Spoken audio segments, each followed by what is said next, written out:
12 की क्लास में आप सभी छात्रों का स्वागत है। आज फिर से मैं पिछले क्लास से आगे वाले टॉपिक को लेकर आया हूं। आपको याद होगा कि पिछले क्लास के आखिरी में हमने ग्रुपिंग ऑफ रजिस्टर्स पढ़ना सीखा था। ग्रुपिंग ऑफ रजिस्टर्स, जिसमें सीरीज ग्रुपिंग के बारे में हमने बताया था। आपको यह भी ध्यान होगा कि हमने कहा था कि सीरीज ग्रुपिंग उस तरह के ग्रुपिंग को कहते हैं जिसके अक्रॉस अगर कुछ पोटेंशियल डिफरेंस अप्लाई कर दें तो ग्रुप में जितना रजिस्टर है सबके अक्रॉस एक समान पोटेंशियल डिफरेंस उत्पन्न होता है। एक ग्रुप में जितना रजिस्टर है सबसे एक समान करंट पास करता है। और इस आधार पर हमने देखा था equivalent resistance R equal to R1 plus R2 plus R3 plus dot dot dot so on, जितना भी बढ़े रजिस्टर सब। तो सीरीज ग्रुपिंग में जो इक्विवेलेंट रेजिस्टेंस का मान था वो इंडिविजुअल रेजिस्टेंस के मान से अधिक होता था। आज हम पैरेलल ग्रुपिंग के बारे में पढ़ने जा रहे हैं। पैरेलल ग्रुपिंग क्या होता है, कैसे होता है, आइए शुरू करते हैं।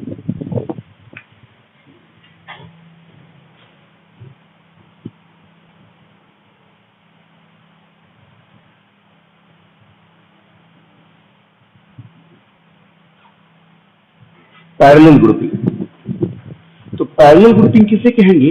तो पैरेलल ग्रुपिंग वह ग्रुपिंग है जिसके अक्रॉस कुछ पोटेंशियल डिफरेंस अप्लाई कर दे तो सभी रजिस्टर के क्रॉस एक समान पोटेंशियल डिफरेंस उत्पन्न होता है। सीरीज में सेम करंट जा रहा था, इसमें क्या होगा, सभी रजिस्टर के क्रॉस एक समान पोटेंशियल डिफरेंस उत्पन्न होता है। इस तरह की ग्रुपिंग को हम पैरेलल ग्रुपिंग कहते हैं।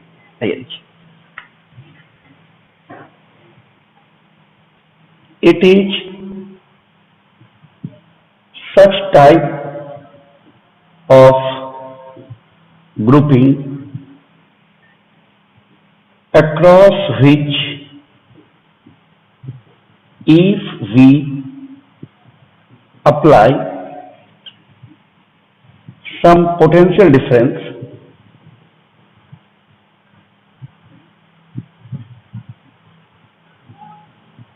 then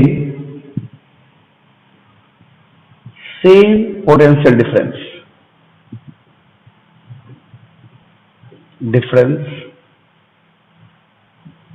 appears across each register of the group।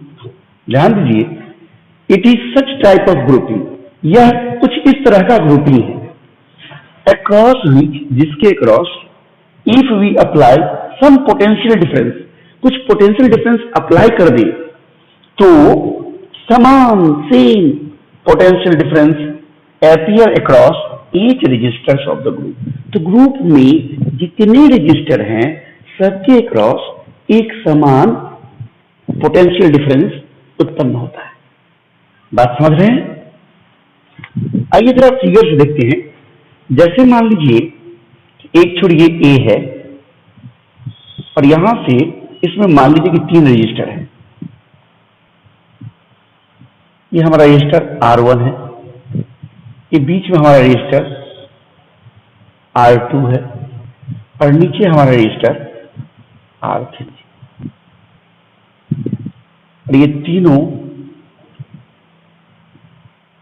दूसरा छोर B है हमारा, और यहां देखिए A और B के बीच में एक पोटेंशियल डिफरेंस हमने एक कोई सेल लगा दिया है।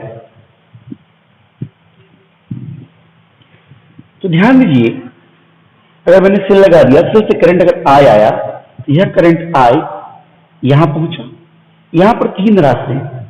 कुछ करंट मान लीजिए कि I1 इधर गया, I2 इधर गया और I3 इधर गया। इधर से I1 आया, इसमें I2 आया, इधर I3 आया, तीनों मिलकर पुनः I करंट बन गया। ये I ही तीनों भाग में बट गया है, यानी I जो है वो I1 plus I2 plus I3, ये तो तीनों मिलकर फिर से I बन गया और वापस बैटरी को I मिल गया। जितना करंट बैटरी दिया उतना वापस आ गया। तो यहां देखिए पोटेंशियल डिफरेंस VAB ऐसे लिखिए चाहे VA माइनस VB लिखिए, एक ही बात है। तो A से B तक पहुंच रहे हम, VA माइनस VB हुआ, VAB मतलब VA माइनस VB।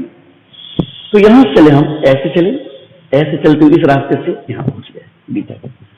तो यानी इस R1 के क्रॉस जो पोटेंशियल डिफरेंस हुआ वो VAB हुआ, VA माइनस VB। R2 के क्रॉस पोटेंशियल डिफरेंस क्या होगा? R2 के क्रॉस VA माइनस VB। और R3 के क्रॉस क्या होगा? तो A से हम R3 होकर के फिर B पर पहुंच गए, यानी VA माइनस VB। तीनों के क्रॉस पोटेंशियल डिफरेंस VAB। तो इसके क्रॉस VAB का मान कितना आएगा? इसमें जो करंट है I1 इंटू R1, यानी क्या होगा? VAB बराबर I1 R1। अगर बीच से चले तो क्या होगा? I2 R2। आप सोच रहे हो कैसे लिख रहे हैं सर? V बराबर IR नहीं होता है ओम्स लॉ में, V इक्वल टू IR। और अगर नीचे वाली तरफ से चलेगा हम तो क्या होगा? I3 R3। यहां से हम I1 का मान निकाल सकते हैं VAB by R1। therefore यहां से हम I2 निकाल सकते हैं VAB by R2 and I3 निकाल सकते हैं VAB by R3। इस तरह से हम I1, I2, I3 का मान जान चुके हैं। अब हम इस तीनों रजिस्टर के बदले में एक रजिस्टर का इस्तेमाल करना चाहते हैं जो अकेला रजिस्टर यही पोटेंशियल डिफरेंस यही बैटरी को जोड़ दें तो इतना ही करंट निकाले जितना ये तीनों मिलकर निकाल रहा है, तो उसे हम इक्विवेलेंट रेजिस्टेंस कहते हैं। मान लेते हैं let R be the equivalent resistance. तो क्या हो जाएगा? ये हमारा R है, ये छोड़ A है, ये छोड़ B है, और वही बैटरी जिसका EMF E है हमने यहां कनेक्ट कर लिया है। तो ये अकेले उतना करंट निकाल रहा है, वही I निकाल रहा है, वही I जो ये तीनों मिलकर निकाल रहा था। ये ऐसा काम चूंकि कर पाया, अकेले उतना करंट निकाल दिया जितने तीनों निकाल रहा था, इसलिए ये R इक्विवेलेंट रेजिस्टेंस। तो क्या होगा? VAB बराबर I R। यहां से I इक्वल क्या होगा? VAB by R। बट ये जो I है यही तो तीन भाग में I1, I2, I3 में टूट जाता है। बट I क्या है? I equal to I1 plus I2 plus I3। Therefore हम कह सकते हैं I1 plus I2 plus I3 ये तीनों मिलकर बन गया I equal to VAB by R। अब I1, I2 और I3 का मान यहां से रख लीजिए। क्या होगा? VAB by R 1 plus VAB by R2 plus VAB by R3 equal to VAB by R।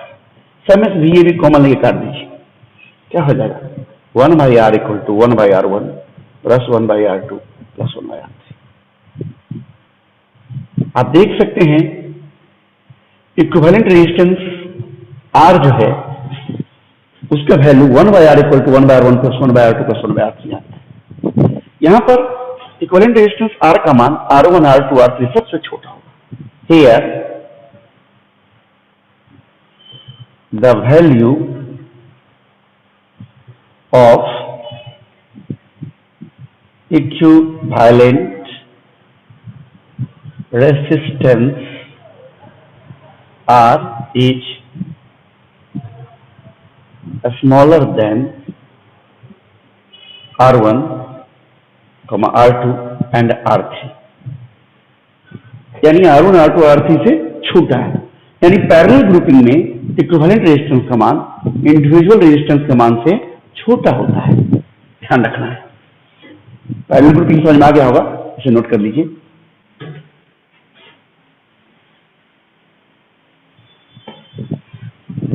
यहां पर एक हमने एग्जाम्पल लिख रखा है, जरा इसको समझिए।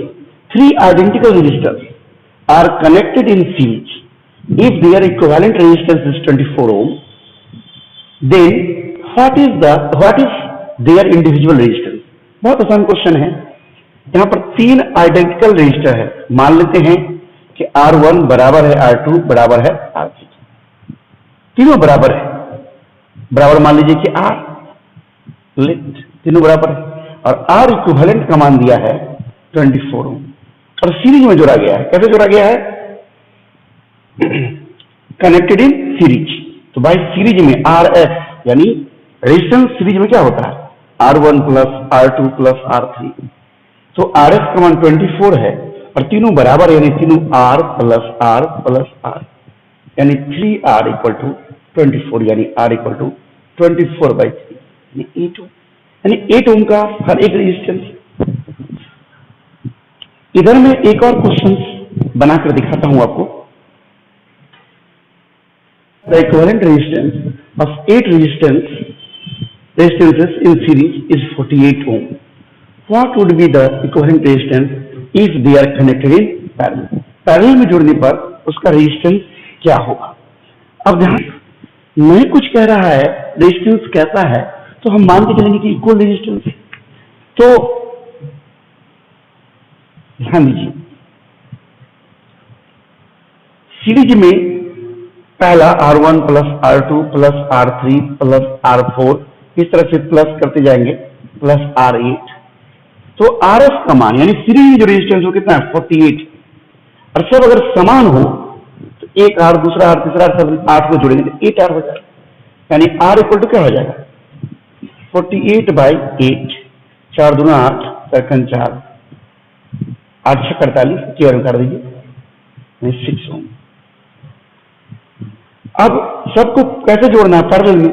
अब 1/R पैरेलल क्या होगा? 1/8 प्लस 1/8 प्लस 1/8 इस तरह से होते जाएगा प्लस 1/8, इस तरह से 8 को है, यानी 1/RP इक्वल टू 8/8। ये 6 है, 1/6 प्लस 1/6 प्लस 1/6 प्लस इस तरह से 2 8 टर्म्स, 8 को टर्म, तो क्या हो जाएगा? 8/6 यानी RP इक्वल टू क्या हो जाएगा? 6/8 यानी 3/4। देखिए यहां पर रेजिस्टेंस कैसा है नहीं कह रहा है, सीधे कह रहा था इक्विवेलेंट रेजिस्टेंस ऑफ 8 रेजिस्टेंस। तो नहीं कुछ कह रहा रेजिस्टेंस के बारे में कि अलग अलग क्या है, तो हम उसको समान मानते हैं और समान मानकर हमने इसको बना लिया। नोट कर लीजिए, देखिए मैंने एक क्वेश्चन यहां पर लिख लिया है। When an identical wires, 8 वो एक समान वायर्स है, आर कनेक्टेड इन सीरीज, सब एक समान वायर है तो सबका डिस्टेंस भी समान होगा। वो कैसे जोड़ा गया? सीरीज में, एंड इन पैरेलल, और फिर पैरेलल में जोड़ा गया, एक और सीरीज में और पैरेलल में जोड़ा गया। Then their equivalent resistance is found to be, series में RS लगा दिया सीरीज का मतलब, एंड RP मतलब पैरेलल में, इक्विवेलेंट रेजिस्टेंस पैरेलल में। अगर RS और RP का product, if RS and RP equal to 576, then calculate their individual resistance। तो बताइए कि अकेले रेजिस्टेंस क्या होगा? आइए देखिए RS निकालेंगे तो इस तरह से R प्लस इस तरह से कितना टर्म होगा? 2n है ना, n टर्म, यानी RS इक्वल टू क्या हो जाएगा? nR। अगर 2 होता तो 2R, 3 और 3R, तो n है तो क्या होगा? nR। एंड 1/RP पैरेलल निकालेंगे, 1/R प्लस 1/R इस तरह से कितना? 2n टर्म्स, यानी 1/RP इक्वल टू n/R, यानी RP इक्वल टू R/N। अब अकॉर्डिंग टू क्वेश्चन में क्या कह रहा है कि RS into RP equal to 576, यानी RS जो है हमारा वो क्या है? NR इंटू RP जो हमारा है वो क्या है? R/N, n तो कट जाएगा, इक्वल टू 576, यानी R² equal to 576, R equal to तो 24/576 24 ओम हो जाएगा। तो देखिए आर का मान निकल चुका है। हमने एक और क्वेश्चन लिख लिया है, the ratio of two resistance is 4:1। दो रेजिस्टेंस का रेशियो 4:1 है। Calculate their individual resistance. तो बताइए कि अकेला अकेली कितना रेजिस्टेंस होगा। If they offer an effective resistance 20 ohm on being connected in series. Series में जोड़ने पर वो 20 ओम का रेजिस्टेंस हमको देता है। तो बताइए अकेला अकेला रेजिस्टेंस क्या होगा। तो ये कैसे बनाएंगे, हम मान लेते हैं, यहां पर जगह बचा लेता हूं। एक मान लीजिए R1 है, let R1 and R2 be the resistance. Therefore question में दिया हुआ है R1 और R2 का जो रेशियो है वो क्या है, 4:1। यहां से हम कह सकते हैं देयरफॉर R1 को अगर हम 4K मान लें, देन R2 क्या हो जाएगा, K। तभी तो दोनों का रेशियो हमारा 4K और K का रेशियो 4:1 है। अब दोनों को कैसे जोड़ रहे हैं ताकि इफेक्टिव रेजिस्टेंस 20 ओम दे रहा है। देखिए यहां कह रहा है calculate their individual resistance if they offer an effective resistance 20 ohm on being connected in series. Series में जोड़ने में 20 ओम दे रहा है। तो सीरीज में क्या होता है, सीरीज में क्या होता है, R1 प्लस R2। तो इफेक्टिव रेजिस्टेंस 20 ओम है, बराबर R1 कितना है 4K और R2 कितना है K, यानी 5K = 20 या K = 4 ओम। इसीलिए R1 क्या है हमारा 4K है यानी 16 ओम और R2 क्या है हमारा K है यानी 4 ओम। इस प्रकार से देखिए ये भी बन गया है। समझ में आ रहा है, नोट कर लीजिए।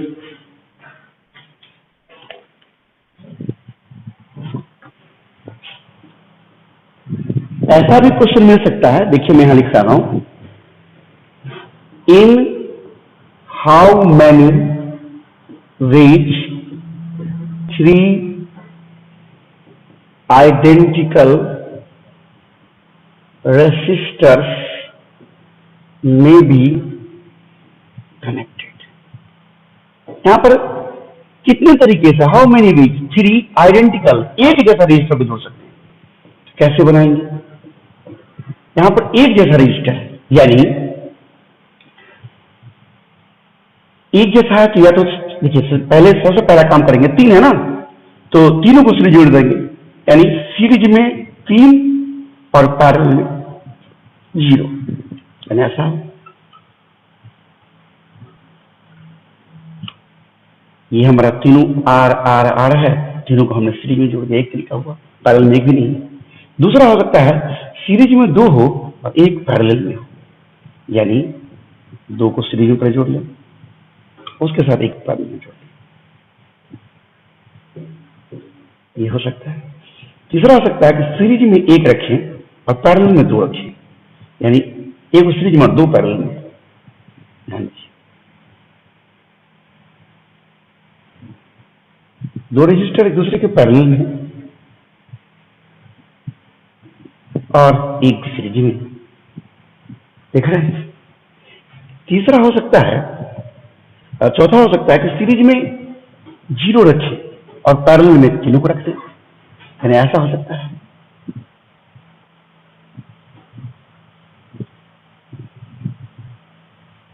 ये तीनों हमारा पैरेलल में, देखिए,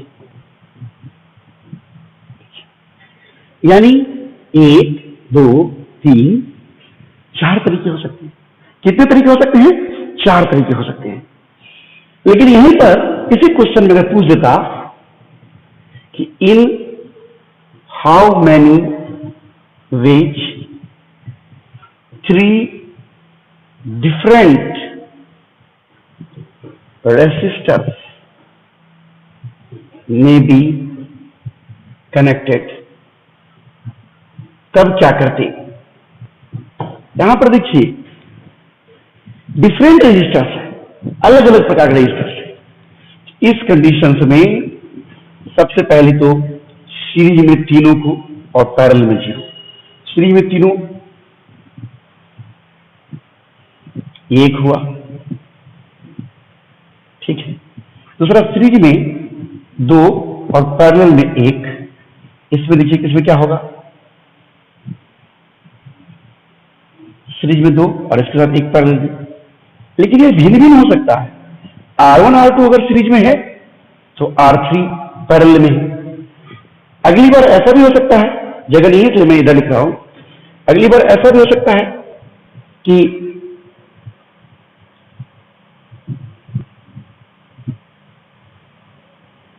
पहली बार R1 R2 सीरीज में था और R3 पैरेलल में था, तो दूसरी बार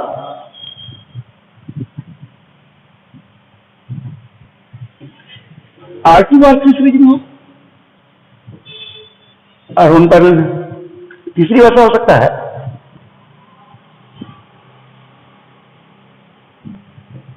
R3 R1 सीरीज में हो तो R2 पैरेलल में, यानी इसीलिए 1 2 3 हो गया। जबकि समान था तीनों तो मात्र 1 था, लेकिन इसमें क्या है, यहां पर R R R ऐसे, तो यहां पर क्या है, R1 R2 R3, R2 R3 R1, R3 R1 R2, इस तरह से 3 बन गया। फिर अगली बार सीरीज में 1 हो, पैरेलल में 2 हो, सीरीज में 1 और पैरेलल में 2। देखिए, या तो आप R1 और R2 को पैरेलल में रखिए, R3 को सीरीज में रखिए, या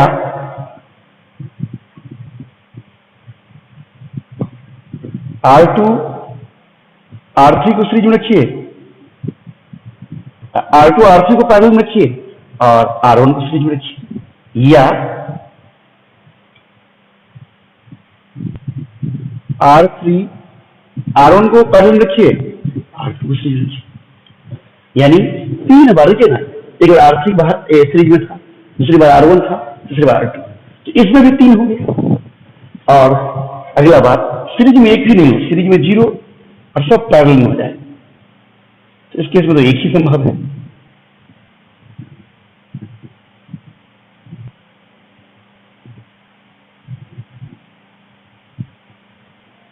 R1 R2 तीनों पैरेलल में।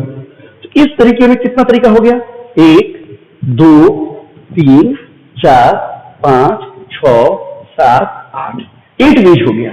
कितने तरीके हो गए, 8 तरीका। यानी अगर 3 डिफरेंट रजिस्टर है तो 8 तरीके से जोड़ सकते हैं, सेम है तो 4 तरीके से। मेरे कहने का मतलब इस सब क्वेश्चनों को ऐसे ही करके बनाना होगा, ऐसे सोच के, ये लिया इसमें ज्यादा संभव हो, ये लिया इसमें जितना संभव हो, सब कोई अलग से मेथड नहीं है। नोट कर लीजिए। देखिए यहां पर एक क्वेश्चन हमने लिख लिया है, इन विच वे किस तरीके से 3 resistors R1 equal to 6 ohm, R2 equal to 3 ohm and R3 equal to 2 ohm may be connected. इस तीनों रजिस्टर को कैसे जोड़ें टुगेदर एक साथ, so that their equivalent resistance is 4 ohm, ताकि 4 ओम हो जाए। गौर देखिए 4 ओम 2 से ज्यादा है, तो ज्यादा होने से सीरीज में चाहिए, लेकिन ये 4 ओम 6 से कम है और कम होने के लिए पैरेलल में चाहिए। इसका मतलब तीनों में से कुछ सीरीज में और कुछ पैरेलल में। अब ऐसे क्वेश्चन बनाने के लिए सोचना पड़ेगा। तो भाई 3 डिफरेंट रजिस्टर है, 8 तरीका संभव है। अभी मैंने एक एग्जांपल दिखाया था ना, 3 डिफरेंट रजिस्टर को कितने प्रकार से जोड़ सकते हैं। तो उस 8 तरीका में तीनों सीरीज में अगर हो जाएगा 6 3 9 2 11, यानी तीनों सीरीज में नहीं संभव है, एक तरीका खत्म हो हट गया, यानी 7 तरीका बचा। तीनों पैरेलल में हो जाए तो तीनों पैरेलल में हो तो 2 से भी कम इक्विवेलेंट रेजिस्टेंस आ जाएगा, यानी इस तीनों से कम होता है, यानी 2 से भी कम आ जाएगा, जबकि ये हमारा इक्विवेलेंट रेजिस्टेंस 4 2 से ज्यादा है। ये तीनों पैरेलल में भी नहीं हो सकता है, वो भी हट गया, ये 6 तरीका बचा। तो 6 में से कोई एक तरीका सही होगा। आइए सोचते हैं। देखिए एक तो तरीका यह संभव है कि हम किसी 2 को सीरीज में रखें और एक को पैरेलल में जोड़ें, यह संभव है। इस पर सोच के देखते हैं। अगर हम यहां पर 6 ओम रख देते हैं, यहां पर हम 3 ओम रख देते हैं, यहां 2 ओम रख देते हैं, तो क्या होगा, 6 और 3 सीरीज में यानी 9, और 9 के साथ 2 पैरेलल में यानी 9 गुना 2 बट्टा 6 3 क्या होगा 9 + 2 यानी 9 दूना 18 बटा 11। ये हमारा 4 तो नहीं आया, यानी ये संभव नहीं है। अच्छा दूसरा 6 3 में संभव नहीं है। अब क्या करते हैं, यहां पर 3 कर देते हैं, यहां पर 2 कर देते हैं और यहां पर 6 कर देते हैं। तो 3 और 2 क्या होगा 5, सीरीज में हो गया 5, सीरीज में क्या हो गया 5 और 6, यानी ये हमारा 5 वाला और ये हमारा 6 बन गया। ये दोनों पैरेलल में, तो दोनों जो पैरेलल में है तो पैरेलल में क्या होगा 1/r = 1/5 + 1/6 सॉल्व करेंगे तो r का मान हो जाएगा 6 × 5 + 6 5 11, यानी 30/11। संभव नहीं, यानी ये भी संभव नहीं। अच्छा अब क्या बच गया, इसको 2 कर दे, इसको 6 कर दे, इसको 3 कर दे।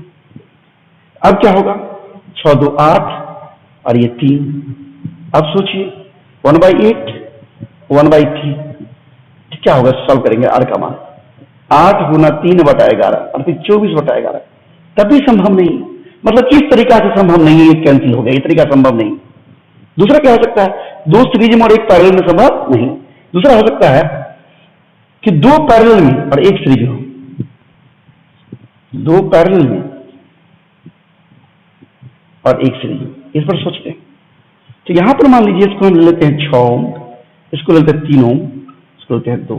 अब सोचते हैं 6 और 3 ये दोनों पैरेलल में है, तो दोनों मिलकर कितना हो जाएगा R इक्विवेलेंट कितना हो जाएगा 6 × 3 R1 × R2 बटा R1 + R2 6 प्लस। क्या आप लोग इसको देखकर कंफ्यूज हो रहे हैं, कैसे सोचते हैं? देखिए ये इस बेस समझाने के लिए मैं यहां लिख देता हूं 1/R equivalent = 1/R1 + 1/R2 parallel. इसको सॉल्व करिएगा, R इक्विवेलेंट निकालिएगा, सॉल्व करिएगा, R1 × R2 बटा R1 + R2 आता है। R1 × R2, R1 मतलब 6 × R2 मतलब 3 बटा R1 + R2 यानी 6 + 18/9 यानी 2, यानी ये सब मिलाकर 2 हो गया। इस 2 के साथ यानी ये पूरा 2 हो गया, और 2 के साथ 2 सीरीज में है, तो 2 + 2 क्या होगा 4। ये संभव है, यानी 2 पैरेलल में हो, 1 सीरीज में हो, 6 और 3 पैरेलल में हो और 2 वाला सीरीज में हो। तो लिखेंगे हम यहां कि this is possible if 6 ohm and 3 ohm are placed in parallel while 2 ohm in series। यानी ऐसा करने पर फूट जाता है कि ये दोनों मिलकर कितना बन गया 2, ये दोनों मिलकर बन गया 2, ये पूरा 2 है, 2 और 2 सीरीज में कितना हो गया 4।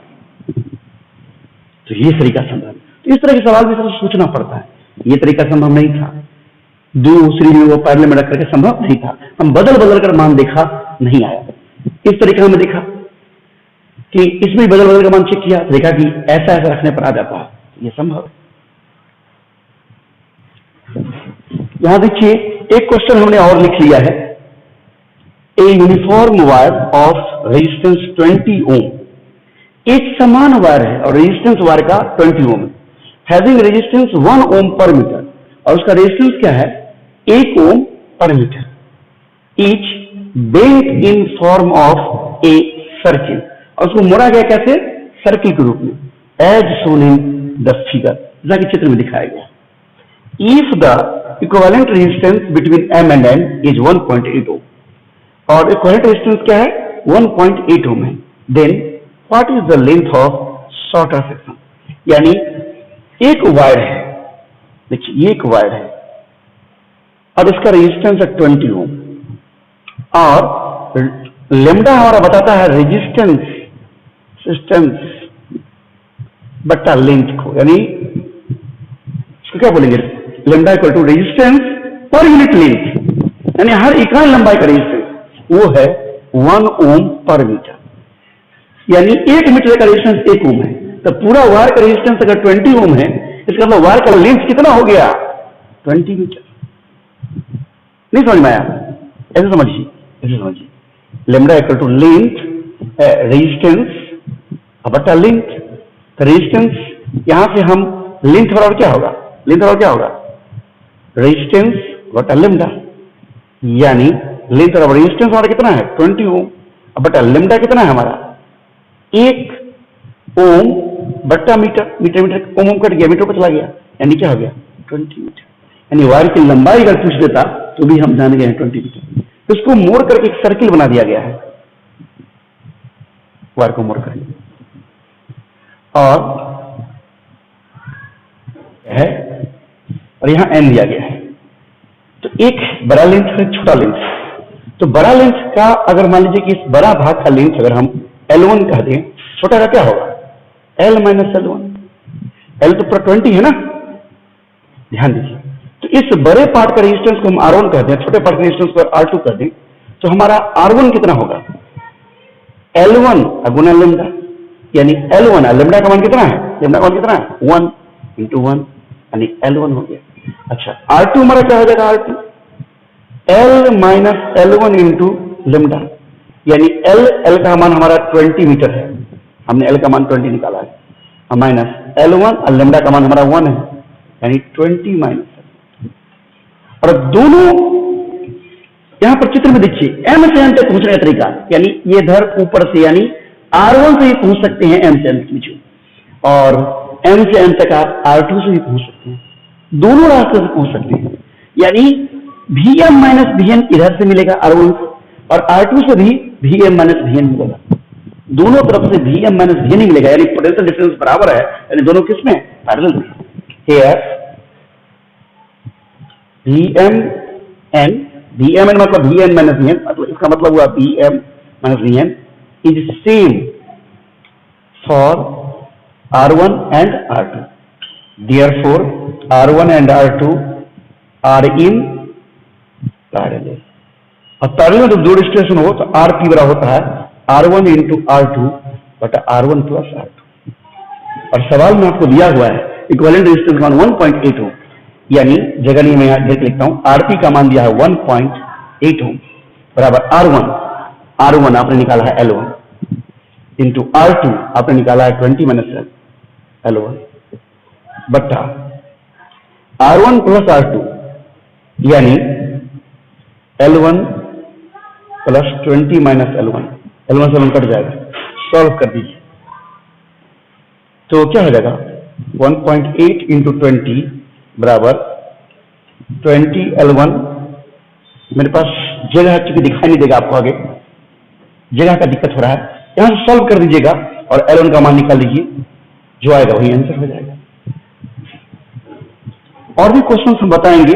ओम्स लॉ मैंने कहा था पूरा बनाने, लेकिन आपको बना लीजिएगा, और ओम्स लॉ हो जाए तो तीसरा चैप्टर हम करेंगे का ग्रुपिंग रेजिस्टेंस, उसको भी बनाइएगा, और भी कुछ उदाहरण हम कल दिखाएंगे। इतना नोट कर लीजिए। आज यहीं तक।